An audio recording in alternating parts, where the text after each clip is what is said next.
నమస్తే అండి. బాబు దత్తపుత్రుడికి కావాలి దౌర్భాగ్య దత్తపుత్రుడు. ఆ ఎల్లో పార్టీ, ఆ ఎల్లో మీడియా, వారిద్దరికి ఒక ఎల్లో దత్తపుత్రుడు. దత్తపుత్రుడికి కావాలి ఒక దౌర్భాగ్య దత్తపుత్రుడు, ఒక ఎల్లో దత్తపుత్రుడు. అలాంటి ఈ దత్తపుత్రుడు, అలాంటి ఈ ప్యాకేజీ స్టారు వారిలా నలుగురిని పెళ్లి చేసుకొని 4 ఏళ్ళకు ఒకసారి భార్యను మార్చలేం. అది గత 5 సంవత్సరాలు మాట్లాడినటువంటి మాటలు. సో అయిపోయింది. ప్రజలు తిరగేసి మరగేసి కొట్టేశారు. 175కి 11 వచ్చినటువంటి పరిస్థితి. ఇప్పుడు సిచ్యువేషన్ చూస్తే ఎంత దారుణంగా ఉందో మనకు తెలుసు. ప్రతిపక్ష స్థాయి హోదా కోసం అడుగుతున్నటువంటి పరిస్థితి. మాకు ఇస్తేనే మేము అసెంబ్లీకి వస్తామని చెప్పి. ఇప్పుడు ఇదంతా ఎందుకు చెప్పానంటే, ఎందుకు వీడియో చూపించారంటే, ఈరోజు కూడా పవన్ కళ్యాణ్ గారిని ఉద్దేశించి జగన్మోహన్ రెడ్డి గారు మాట్లాడిన మాట దత్తపుత్రుడు. ఇంకెందుకు అలా మాట్లాడతారు? ఈ దత్తపుత్రుడు కాన్సెప్ట్ పెట్టు ఏమొచ్చింది అలా మాట్లాడడం వల్ల? పెళ్లిళ్ళు, ప్యాకేజీలు, ప్యాకేజీ స్టారు, దత్తపుత్రుడు, అమ్ముడు పోయాడు అన్నారు. ప్రజలు ఈడ్చి కొట్టారు, దారుణంగా పడేశారు, వ్యక్తిత్వ జీవితాన్ని హరణం చేశారు. ఇలా ఎమ్మెల్యేలు, మంత్రులు, అప్పుడు కొంతమంది యూట్యూబ్లో ఇష్టం వచ్చినట్టుగా మాట్లాడిన వాళ్ళని బొక్కలో వేసి ఏం చేశారో చేసేసారు.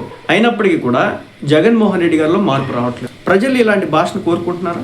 ఆంధ్ర రాష్ట్ర ప్రజానీకం దత్తపుత్రుడు అంటే యాక్సెప్ట్ చేస్తాం పవన్ కళ్యాణ్ అని చెప్పేసి కోరుకుంటున్నారా? ఆంధ్ర రాష్ట్ర డిప్యూటీ సీఎం, ఆంధ్ర రాష్ట్రానికి ఉప ముఖ్యమంత్రి అయినటువంటి పవన్ కళ్యాణ్ గారి పేరుని ప్రస్తావించడానికి కూడా జగన్మోహన్ రెడ్డి గారు బాధపడుతున్నారంటే సిచ్యువేషన్ అర్థం చేసుకుంటూ ఉండొచ్చు ఎంతలా వీళ్ళకి కడుపు మంట ఉందని. ఈరోజు ప్రెస్ మీట్ ఎందుకు పెట్టారు? ఏం సాధించడానికి పెట్టారు? అసలు దీని మోటో ఏంటి? రాష్ట్ర రాజధానుల గురించి అడిగితే ఎందుకని ఆయన వెళ్ళిపోయారు అక్కడ నుంచి? దాని గురించి ఎందుకు మాట్లాడలేదు? ఇలా చాలా క్వశ్చన్లు అయితే ఉన్నాయి. వాటన్నిటికీ సమాధానాలు దొరకవు. కానీ పవన్ కళ్యాణ్ గారిని, చంద్రబాబు నాయుడు గారిని, నారా లోకేష్ గారిని టార్గెట్ చేసే విధానం, ఎల్లో మీడియా అంటూ మాట్లాడడం, ఏబిఎన్ని, టీవీ5ని, ఈటీవీని టార్గెట్ చేయడం, ఎప్పుడు చేసేటటువంటి రొటీన్ రొడ్డ కొట్టుడు. దీనికోసం ఒక స్పెషల్గా ప్రెస్ మీట్ పెట్టడం, మాట్లాడడం, పవన్ కళ్యాణ్ గారిని దత్తపుత్రుడు అనడం, ఇది ప్రజలు హర్షించరు. లాస్ట్ ఎలక్షన్స్లో ఎలాంటి పరాభవం అయితే జరిగిందో అలాంటి పరాభవం మరి జగన్మోహన్ రెడ్డి గారు మరోసారి కోరుకుంటున్నట్టే అనిపిస్తాను. ఎందుకంటే ప్రజలు తిరస్కరించినారు, చెప్పినారు ఇలాంటి భాష ఉపయోగిస్తే కనుక యాక్సెప్ట్ చేయం మేము అని. ఈ దత్తపుత్రుడు, ఈ తోటకూర కాన్సెప్ట్లు మనకు వద్దని చెప్పేసి ప్రజలు చెప్పినారు. అయినప్పటికి కూడా కాదు, నేను చేస్తా, నేను ఇలాగే మాట్లాడతా, ఇదంతా ఒక లెక్క. ఇప్పుడు ఈయన దత్తపుత్రుడు అన్నారు. ఇక వైసీపీ పార్టీ నేతలు, కార్యకర్తలు, క్యాడర్ వాళ్ళే కదా ఇబ్బందులు పాలయ్యేది. జగన్మోహన్ రెడ్డి గారు ఏముంది అనేస్తాడు. జనసేన పార్టీ కార్యకర్తలు తిరిగి అంటారు, అక్కడితో అయిపోద్ది. కానీ జగన్మోహన్ రెడ్డి గారు ఇలా మాట్లాడటం కారణంగా వైసీపీ పార్టీ కార్యకర్తలు సోషల్ మీడియాలో మరోసారి రెచ్చిపోయే విధంగా పోస్టులు పెడితే, వాళ్ళని బొక్కలో వేస్తే వాళ్ళని బయటకు తీసుకొచ్చేటటువంటి పరిస్థితి ఉంటుందా? నిన్నగాక మొన్న పవన్ కళ్యాణ్ గారు ఒక మాట అన్నారు. కోనసీమలో ఒకే ఒక్క మాట చెప్పినారు, నాలో ఉన్నటువంటి కోపాన్ని ఇప్పటివరకు నేను బయటకు చూపించలేదు, నా ఆగ్రహాన్ని మీకు తెలియజేయట్లేదు, లేదు కూడా చూపించలేదు, అది చూపించేదాకా తెచ్చుకోవద్దని చెప్పేసి చెప్పడం జరుగుతోంది. అంటే పవన్ కళ్యాణ్ తాను ఆగ్రహానికి గురయ్యి ఎవరైతే ఈ దిక్కుమాల ప్రలాపాలను పీలుస్తున్నారో వీళ్ళందరికీ కూడా బుద్ధి చెప్పాలి అనే విధంగా ఈరోజు జగన్మోహన్ రెడ్డి గారు రెచ్చగొట్టినట్టు అయింది. చూస్తాడు. మీ అందరికి గుర్తుండే ఉంటుంది. ఇలాగే దత్తపుత్రుడు, అమ్ముడు పోయాడు, ప్యాకేజీ స్టారు, అది ఇది అని చెప్పేసి వివిధ సభల్లో, మరి ముఖ్యంగా అప్పుడు ఉన్నటువంటి వైసీపీ పార్టీ నాయకులు పేర్ని నాని గారు కావచ్చు, మరికొంతమంది అంబటి రాంబాబు గారు కావచ్చు, వీళ్ళంతా కూడా రోజారెడ్డి గారు కావచ్చు మాట్లాడుతూ ఉంటే చూశాడు. ఒక రోజు మంగళగిరి పార్టీ ఆఫీస్లో మీటింగ్ ఎట్టడంతోనే చూపించేశాడు. మీరు ఇచ్చారా? చూపించండి, మీకు ఎలా తెలుసు? దత్తపుత్రుడు అంటున్నారు, ప్యాకేజ్ స్టార్ అంటున్నారు, ఎటు నుంచి వచ్చినాడు ఆ డబ్బులు అని చెప్పేసి నిలదీసినాడు. ఒక్కొక్కడిని తరిమి కొడతా అని చెప్పేసి చెప్పినాడు. అలాంటి ఆగ్రహాన్ని పవన్ కళ్యాణ్ నుంచి కోరుకుంటున్నారేమో వీళ్ళు అనిపిస్తున్నటువంటి పరిస్థితి. అలా పవన్ కళ్యాణ్ గారు రియాక్ట్ అయ్యి మంగళగిరి పార్టీ ఆఫీస్లో మాట్లాడిన విధంగా మరోసారి రెచ్చిపోతే దాని నుంచి ఏదైనా మైలేజ్ పొందాలని చూస్తున్నారా? ముఖ్యంగా కార్యకర్తలు బలైపోతారు. వైసీపీ పార్టీలో ఉన్నటువంటి కొంతమంది కార్యకర్తలు ఇప్పుడు జగన్మోహన్ రెడ్డి గారు అనంగాలేదు దత్తపుత్రుడని, మేము అంతకు మించి అంటామని చెప్పేసి వాళ్ళు రెచ్చిపోతే, వాళ్ళు కూడా మాటలు దాడి చేస్తూ ఉంటే ఏముంది, బొక్కలో తీసుకెళ్ళేస్తారు. మీకు తెలిసి ఇప్పటి వరకు ఎంతమంది అరెస్ట్ అయ్యారు? ఒక పద్ధతి, ఒక విధానం అనేది లేకుండా నోటికి ఎంత వస్తే అంత మాట్లాడితే ఇదే పరిస్థితి. మీ అందరికి తెలిసే ఉంటుంది.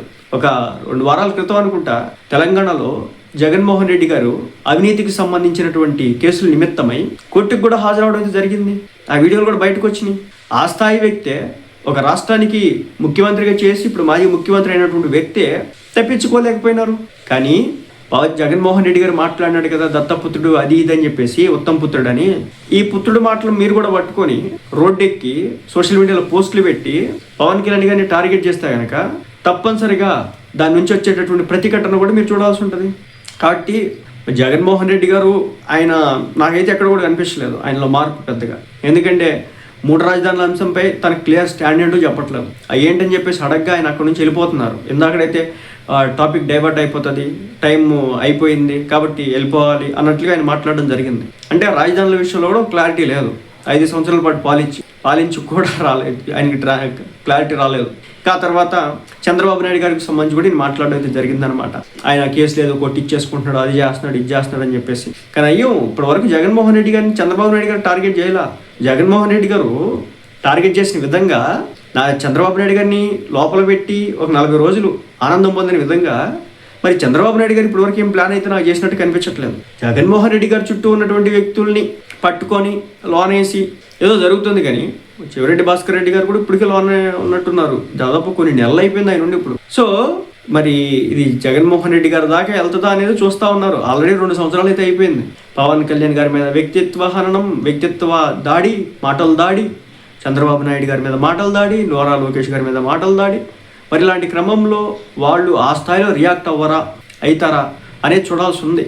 ఎందుకంటే 2 ఏళ్ళు అయిపోయింది. ఎగ్జాక్ట్ ఎలక్షన్స్కి ముందు ఏదైనా పంచాయతీలు పెట్టుకున్నారు అనుకోండి, ఏమవుతుంది, కొంచెం ఇబ్బంది అవుతుంది. మరి లేకపోతే జగన్మోహన్ రెడ్డి గారు ఏమైనా రెచ్చగొట్టాలని చూస్తున్నారా, చంద్రబాబు నాయుడు గారు ఏదైనా ట్రాప్లో పడాలని, ఆయన ఈ ట్రాప్లో పడిపోయి అరెస్ట్ చేసి లోన్ వేస్తే కనుక దాని మీద ఏమైనా సానుభూతి పొందాలని చూస్తున్నారు. ఇలా రకరకాల కోణాల్లో చూడడానికి జరుగుతుందన్నమాట. సో ఒక విధంగా చెప్పాలంటే జగన్మోహన్ రెడ్డి గారు మైండ్లో ఏదో ఒక స్ట్రాటజీ పెట్టుకొనే ఈ రోజున పవన్ కళ్యాణ్ గారిని దత్తపుత్రుడు అంటూ సంబోధించి మాట్లాడినారని చెప్పేసి అనుకోవడం అయితే జరుగుతుంది. మరి మీరేమనుకుంటున్నారు?